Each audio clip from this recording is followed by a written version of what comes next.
Hola, muy buenos días.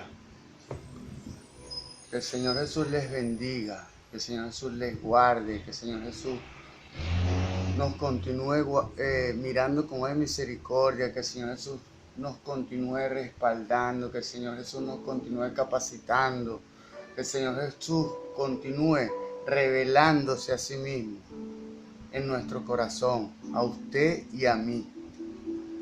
Gloria a Dios.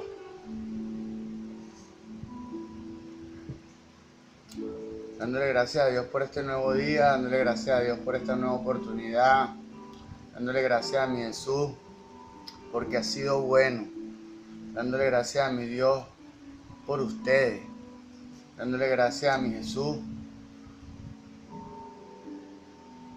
porque nos ha dado una nueva oportunidad, nos ha permitido continuar avanzando, continuar siendo perfeccionados, continuar creciendo y mejorando. Gloria a Dios. Bueno, dándole gracias a Dios por mi casa, por mi vida, por mi esposa, por mi familia, por todo lo que me da, aún por lo que no me da, porque yo reconozco que Él controla mi vida, Él controla los acontecimientos que se hallan en el diario vivir, en mi diario vivir. Gloria a Dios. Dándole gracias a mi Jesús y honrando a la Iglesia Pentecostal Unida de Venezuela Central Guatire, dándole gracias a mi Jesús y honrando a mis pastores, el reverendo José Olivares, dándole gracias a mi Jesús y honrando a mi pastor, el presbítero Moisés Olivares, dándole gracias a Dios porque yo he podido percibir que estamos en la misma sintonía. Hay que capacitar al pueblo, hay que capacitar a las personas, hay que mostrarle la verdad. En estos tiempos mi pastor Moisés se ha esforzado por alimentar, por nutrir a la iglesia. Gloria a Dios, por nutrir a la iglesia para que la iglesia pueda esparcir la verdad. Gloria a Dios. Recordando que nadie puede dar de lo que no tiene. Dice la palabra que la abundancia del corazón habla la boca. Gloria a Dios. Gloria a Dios. Dándole gracias a mi Jesús y honrando a la familia de la fe, la Iglesia Pentecostal Unida de Venezuela Central Guatire. Dándole gracias a mi Jesús por permitir que se respire un clima de armonía, de tranquilidad, de paz dentro de las relaciones de la congregación. Y ciertamente,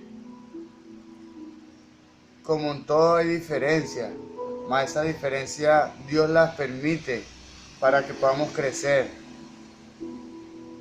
Y no son diferencias irreconciliables porque tenemos el mismo espíritu, son diferencias en la manera de pensar. Por eso es que es necesario edificar el corazón de la iglesia conforme a la voluntad de Dios, conforme a su palabra.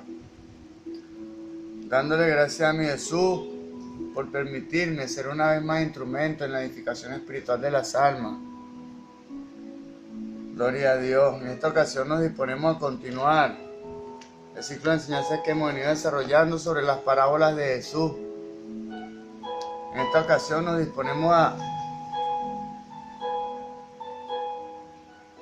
a iniciar con las parábolas como tal, tomando en cuenta que el contenido de una parábola es muy extenso. Yo me atreví a dividir el contenido para presentarlo de manera gradual para que pueda ser entendido verdaderamente, para que pueda ser lejos de entendido, pueda ser entendido en su corazón, pueda ser entendido por su mente y por la mía, así como fue entendido por la mía. Y cuando creamos lo que escuchamos, es cuando esa información se hace posesión de nuestro corazón. Gloria a Dios. Dice la palabra en el libro de Colosenses, capítulo 3, verso 17, que todo lo que hagáis de palabra o hecho, hacerlo en el nombre de Jesús. En honor a esa palabra, en el nombre poderoso de mi Señor Jesús, vamos a desarrollar esta instrucción cristiana. Esto es las parábolas de Jesús, la venida del reino. Vamos a iniciar con la parábola del sembrador. A. Contexto sinóptico. Esta parábola tan familiar de Jesús es una de las pocas que se hallan en los 3 evangelios sinópticos. Es claro que la forma vista en Marcos es la más antigua. La forma vista en Marcos, o sea, su manera de, yo dije, o sea, lo que me expliqué, en la forma, nuestras palabras dibujan un cuadro. Y la forma de expresar Marcos, el evangelio, la parábola del sembrador, es la más antigua, la interpretación más antigua. El relato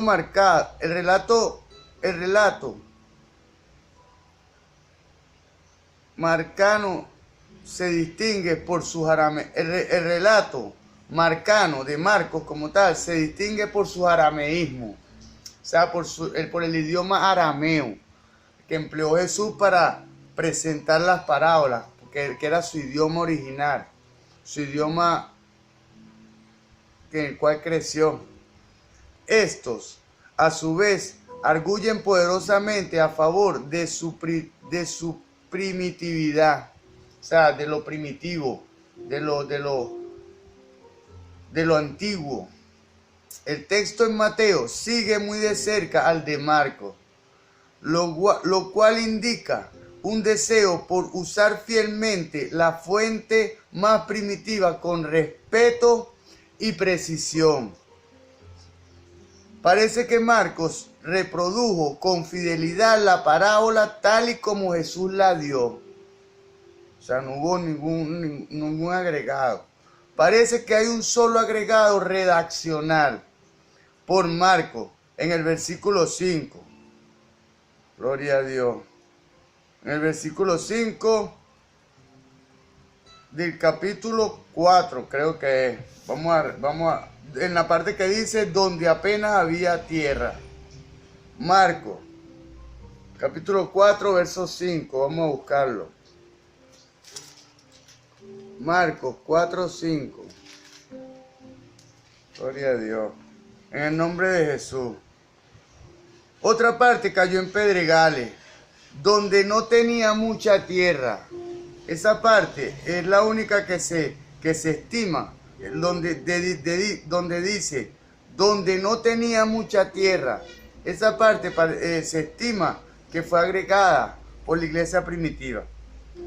Gloria a Dios. Donde apenas había tierra. Aunque Marcos nos da la parábola en su pristinidad, Mateo es el que bautiza la parábola con el nombre del sembrador. El nombre del sembrador se lo adjudicó fue Mateo, el apóstol Mateo. Además, debe notarse que la figura del sembrador no era conocida para el pueblo de Israel. El libro apócrifo de Esdras, de Segunda de Esdras. Hay un libro apócrifo que se llama Segunda de Esdras, que es el libro que no aprueba el canon. Todos los libros que no aprueba el canon, que se han presentado como de Jesús, pero que no han sido aprobados, son libros apócrifos. O sea, libros que se basan en la sabiduría, el poder, el conocimiento humano. Contiene alusiones a problemas de los israelitas por no haber protegido la buena semilla que les había sido sembrada. Bueno, eso lo dice el libro apócrifo de Segunda de Esdras, capítulo 9, verso 30 al 33. No es sostenible, no obstante, que Jesús haya empleado directamente este vocabulario apócrifo. O sea, no se admite por el canon que Jesús haya usado un vocabulario apócrifo para forjar su parábola. Es mucho más probable que Jesús usara una figura muy común en la vida agrícola cotidiana de su día. O sea, Jesús como tal, una parábola, presentaba un acontecimiento natural para representar una verdad espiritual. B. El contexto en el ministerio de Jesús, de la parábola del sembrador. Para algunos es fácil dar con la situación que produjo la enseñanza de Jesús de esta parábola. Gloria a Dios. Jesús mismo había estado predicando y enseñando acerca de la venida del reino, de la venida del reino de Dios. A cada paso esta predicación había chocado con intereses creados y había experimentado fracasos. O sea, lo que ya estaba establecido, lo que humanamente estaba establecido, chocaba con la predicación de Jesús, con la predicación espiritual, con la predicación del reino de Dios en la tierra, que había venido el reino. Entonces chocaba con los intereses humanos de lo que estaba establecido, del gobierno que estaba establecido.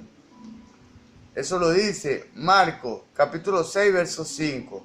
Oposición radical recibió Jesús. Marcos, capítulo 3, verso 6. Y abandono de parte de algunos seguidores. Juan, capítulo 6, verso 60. La desilusión y la frustración bien podía haber embargado el ser de Jesús por esta experiencia. Claro, cualquiera se pudo haber desalentado. Justo la parábola del sembrador es contada por Jesús para desmentir tal sentido de derrota. O sea, para Jesús, para Dios como tal, el rechazo no era una derrota. Gloria a Dios. Parece ser que la idea central de la parábola es que pese a los fracasos de la siembra, aguarda una gran cosecha. Jeremías, siguiendo a su gran maestro, G. Dalman, lo expresa así: con la cosecha se compara como tantas veces la irrupción del reino de Dios. Gloria a Dios. Con la cosecha se compara como tantas veces la irrupción del reino de Dios. O sea, en la medida que se cosechan las almas para Cristo, es porque ha penetrado del mundo espiritual al mundo natural el reino de Dios, el reino espiritual. Se ha hecho carne, se ha traído de lo espiritual a lo físico. Aunque mucho del trabajo parece ser en vano y sin éxito para los ojos humanos, aunque en apariencia suceden fracasos tras fracasos, Jesús está lleno de alegría y de confianza. La hora de Dios viene y con ella la bendición de una gran cosecha que sobrepasa toda la esperanza, que va más allá de lo que esperamos de Dios.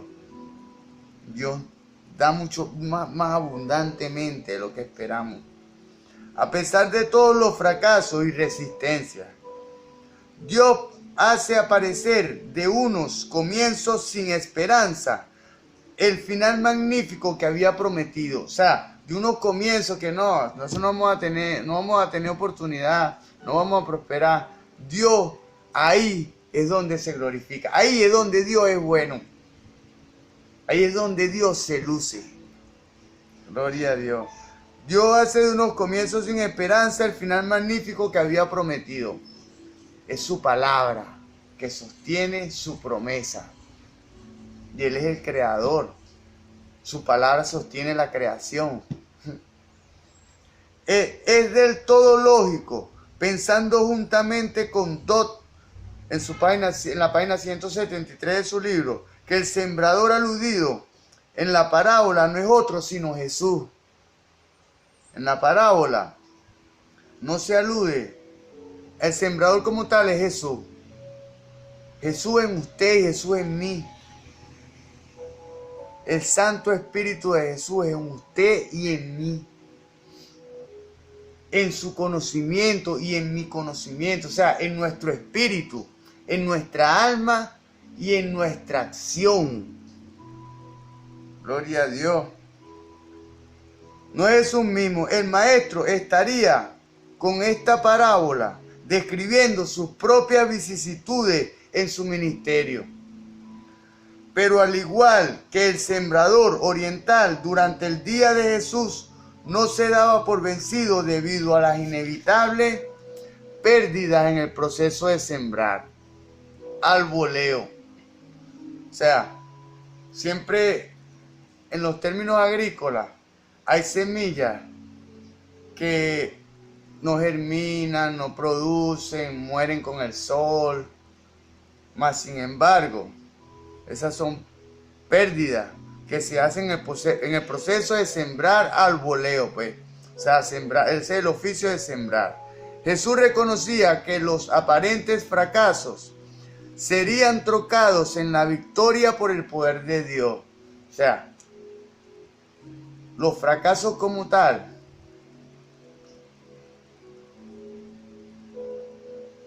la gracia y el poder de Dios, su palabra es la que sostiene la creación.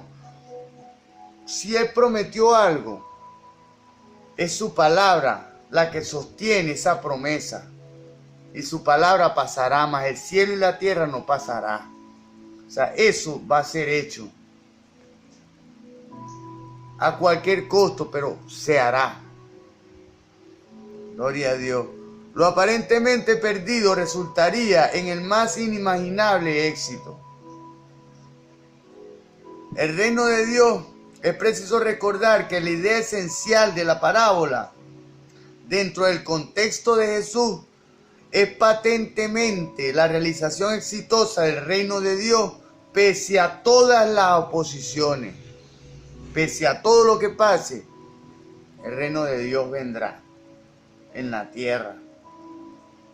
Es la interpretación ofrecida por Jeremías y Dodd para eso es la interpretación ofrecida por Jeremías y por Dodd la única posibilidad o la única variable. Sí, si por variable entendemos posible, obviamente la respuesta es no. Hay otras posibilidades. De hecho, muchas interpretaciones se han dado, muchas de ellas no son por eruditos de mucho peso.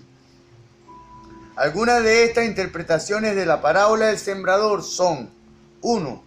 Para animar a los discípulos en su tarea misionera. 2. Para plantear la responsabilidad que tienen los oyentes de la palabra, semilla, de obedecerla. Debemos obedecer la palabra para poder crecer, para que esa semilla pueda crecer. Gloria a Dios. Para demostrar la necesidad del arrepentimiento de todo Israel para que el reino venga. Gloria a Dios. Eso hay que traer a colación.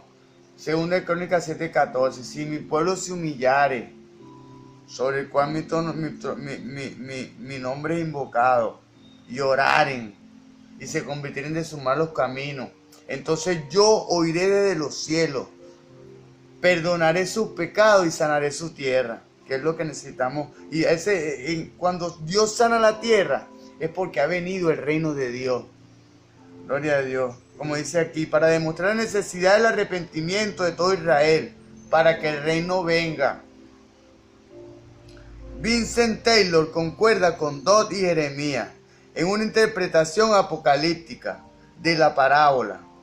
Aunque no todo el mundo recibe el mensaje de Jesús en torno al reino, no todo el mundo lo recibe, esto no frustra los propósitos de Dios respecto a su reino. Aunque la gente no crea, el reino de Dios se va a hacer real. Y los que estén preparados van a ser los que van a disfrutar del reino de Dios. Parece que es necesario que podamos escuchar estas humildes exposiciones. Al fin y al cabo, el soberano Dios logrará sus propósitos para el mundo. Gloria a Dios.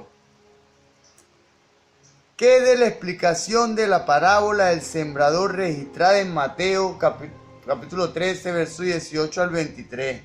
Marcos capítulo 4, verso 13 al 20. Lucas capítulo 8, verso 11 al 15. Hay distintas maneras de ver la naturaleza de esta explicación. Para algunos, esta explicación o interpretación alegórica de la parábola se remonta a la iglesia primitiva. Es lo que yo también creo en lo personal. Y no a Jesús mismo.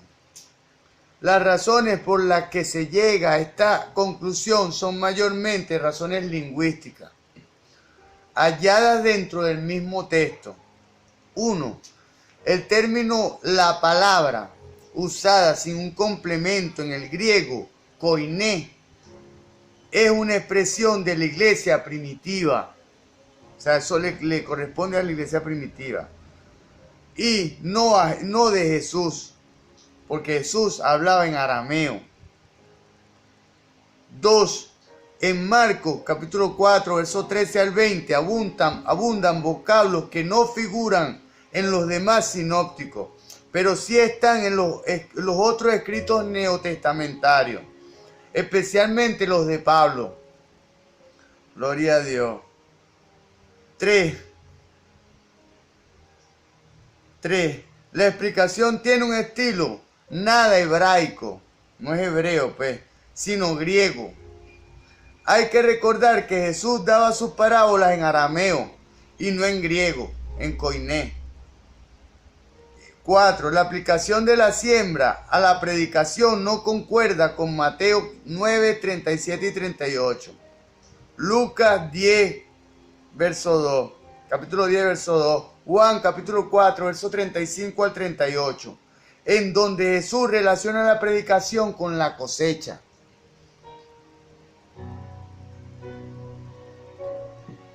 5. La interpretación, por su tendencia alegorizante, tiende a perder de vista la enseñanza principal de la parábola.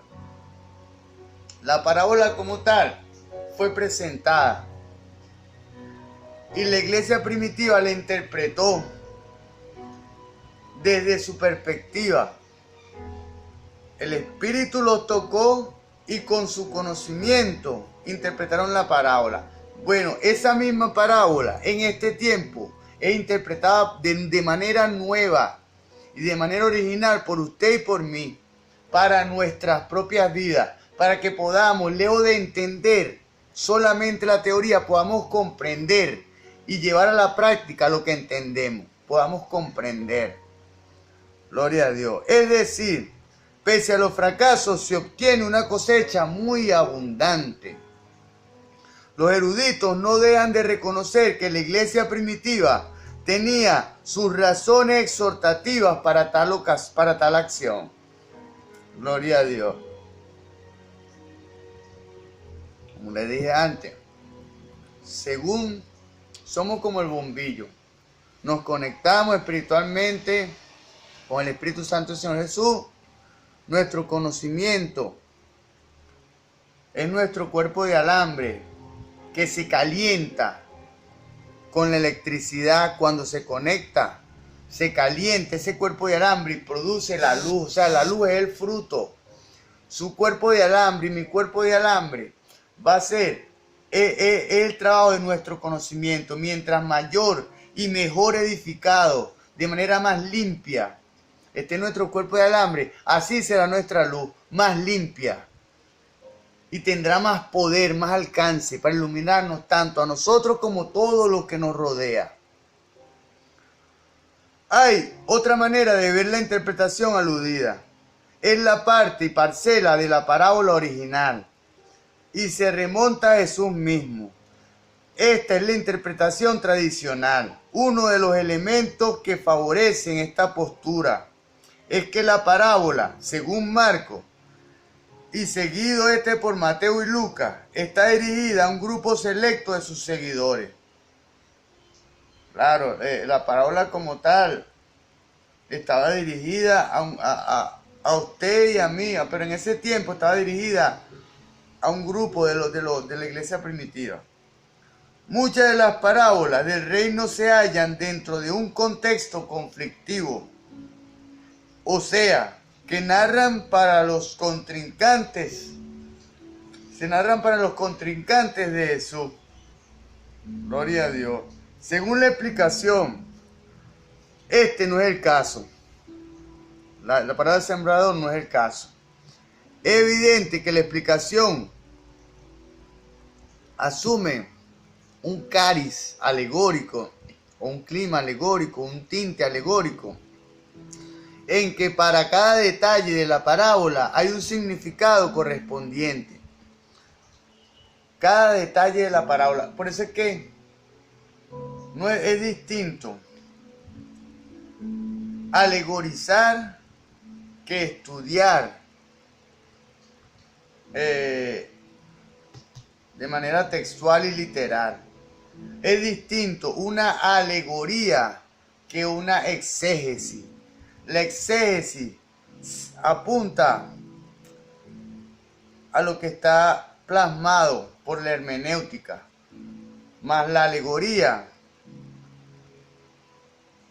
es la interpretación que lo que ha sido depositado del Espíritu Santo en usted y en mí puede interpretar de un acontecimiento. Todos los elementos que están involucrados tienen una función, algo que desempeñar dentro de la enseñanza parabólica. Gloria a Dios. Bueno, la semilla es la palabra, el evangelio. La recepción de la palabra varía según las condiciones en que la palabra sea sembrada por el sembrador. No es igual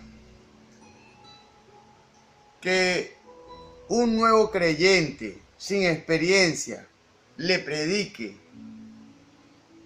a un inconverso que el pastor o el líder de evangelismo o un líder de la iglesia que está capacitado y está nutrido y alimentado con la palabra de Dios le presente el evangelio.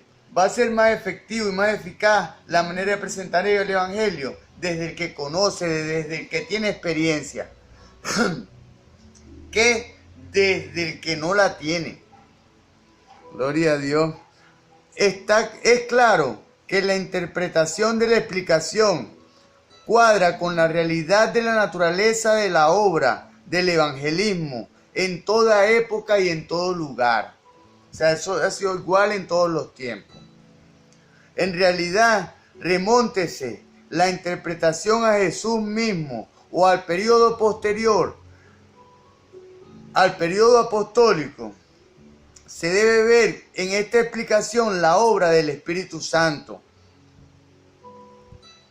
La alegoría como tal debe ser obligatoriamente conducida por la unción del Espíritu Santo, por la presencia de Dios en nuestro espíritu. En la inspiración de la tradición cristiana, si bien la respuesta interpretación en la iglesia por trasladar la parábola a su propio contexto, cambiar esencialmente el sentido de la parábola, esto no significaría que la interpretación debe ser desechada como si fuera un elemento totalmente de más. No, mire, como le dije antes, la interpretación de la parábola que aparece en la Biblia se hizo para un tiempo, para la iglesia primitiva, para la vida espiritual de la iglesia, para su fundamento. En este tiempo, Dios permite a través de su espíritu actualizar esa interpretación conforme a los tiempos de Dios. Gloria a Dios.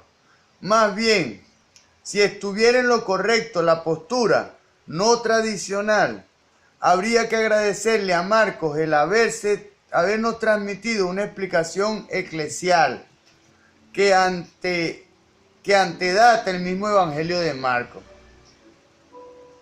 Gloria a Dios. Vamos a recapitular esto. Más bien, si estuviera en lo correcto la postura no tradicional, habría que agradecerle a Marcos el habernos transmitido una explicación eclesial que antedata el mismo Evangelio de Marcos. O sea, Marcos presentó una explicación espiritual que antedata el mismo Evangelio de Marcos, que antedata su propio Evangelio. ¿Por qué? Porque su Evangelio fue presentado con fundamento en las memorias de Pedro.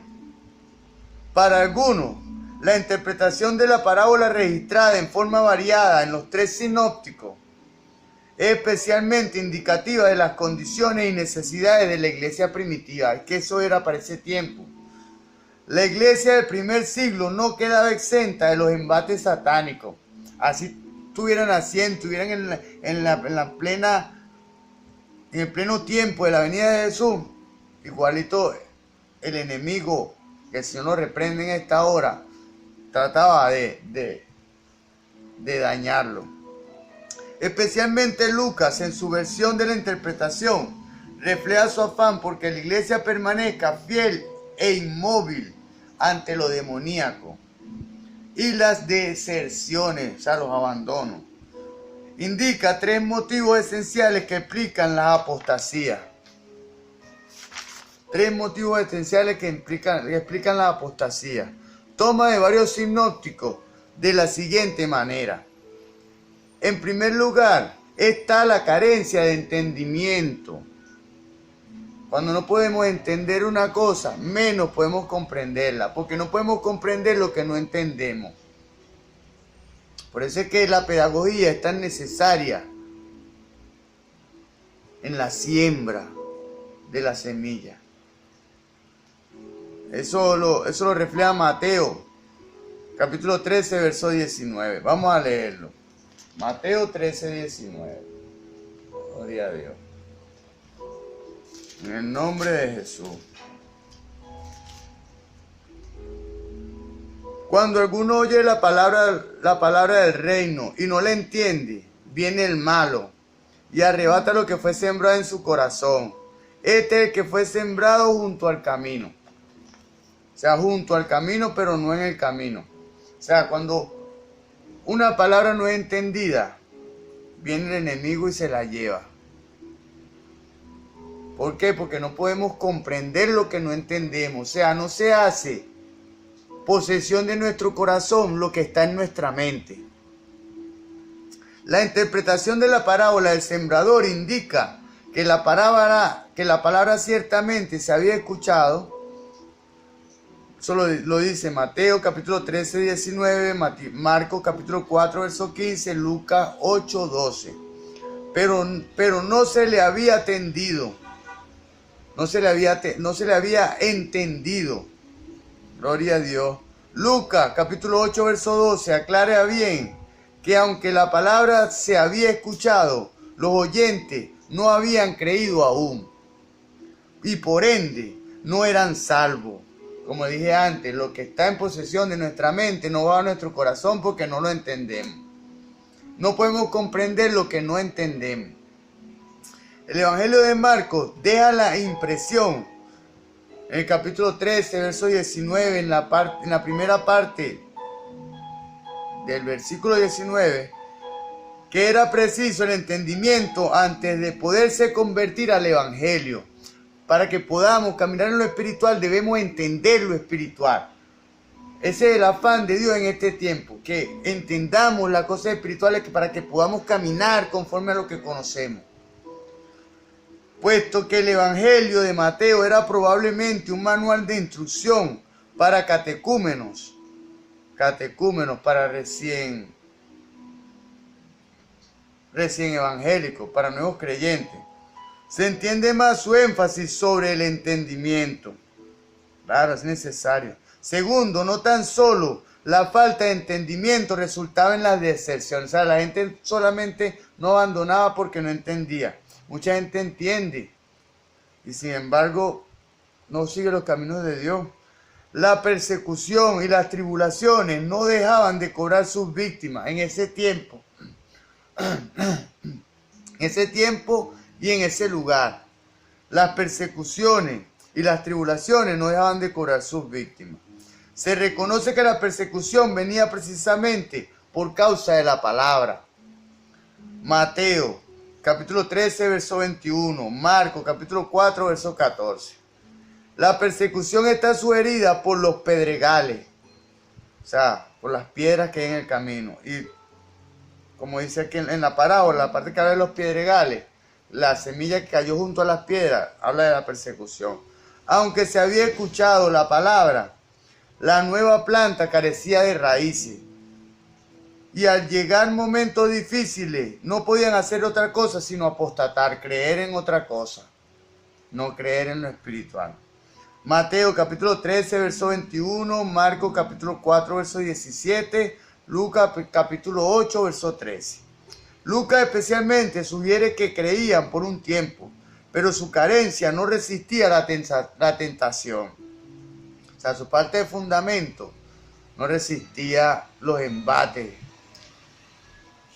El evangelista Lucas es el que más recalca la imperiosa necesidad de la perseverancia durante momentos difíciles que nos llegan a todos. Quedará una tercera causa de las deserciones, según los sinópticos, la mundanalidad. Marcos capítulo 4, verso 19 específicamente menciona el hecho de que las preocupaciones de este mundo pueden ahogar la vida naciente puesta por la palabra. O sea, lo natural va en contra de lo espiritual, lo natural va en consonancia con este mundo. Y esas cosas van en contra de lo espiritual. Y eso puede ahogar la semilla, la palabra de Dios que fue implantada en ustedes y en mí, que el Señor nos guarde y nos envuelva, o en otras personas. Que el Señor Jesús les bendiga. Hasta la próxima entrega. En la próxima entrega vamos a hablar del contexto latinoamericano de la parábola del sembrador. O sea, en este tiempo, ¿qué quiere transmitirnos la parábola del sembrador? Que el Señor Jesús les bendiga.